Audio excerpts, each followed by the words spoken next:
डोंबिवलीतील धोकादायक केमिकल कंपन्यांचा वीज पाणी पुरवठा खंडित, वीज पाणी तोडल्यानं उद्योजकांमध्ये तीव्र नाराजी। मे महिन्यातील जीएसटी संकलन 1.73 लाख कोटींवर, मे 2023च्या तुलनेत संकलनात 10% वाढ, तर देशांतर्गत व्यवहार आणि आयातीमधील घटीमुळे संकलनात वाढ। राष्ट्रवादीचा अरुणाचल प्रदेशमध्ये 3 जागांवर विजय। राष्ट्रवादीने विधानसभेसाठी 15 उमेदवार केले होते उभे, 15 पैकी 3 जागांवर अजित पवारांच्या उमेदवारांचा विजय। मुंबई पदवीधरसाठी शिवसेना उद्धव बाळासाहेब ठाकरे पक्षाचे उमेदवार अनिल परब उद्या अर्ज दाखल करणार। आदित्य ठाकरेंच्या उपस्थितीत उमेदवारी अर्ज भरणार।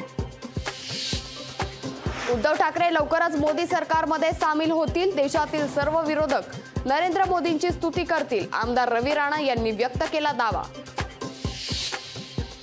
देशात तिसरी बार मोदी सरकार, एक्झिट पोल कंपन्यांचा कौल मोदी सरकारलाच, देशभरात मोदीच पुन्हा सत्तेत येण्याचा अंदाज। 2 दिवस थांबा, लोकांचा कल कुणाकडे ते कळेल, एक्झिट पोलवरून सगळ्या गोष्टी खऱ्या ठरत नाहीत, आमदार पृथ्वीराज चव्हाण यांची प्रतिक्रिया।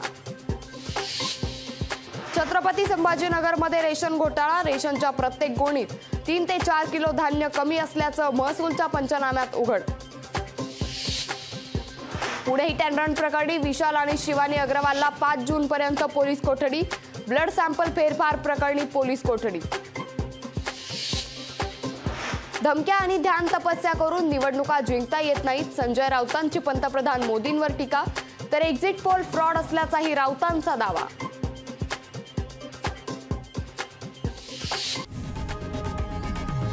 लोकशाही मराठी ऐका, पहा, जागरूक रहा।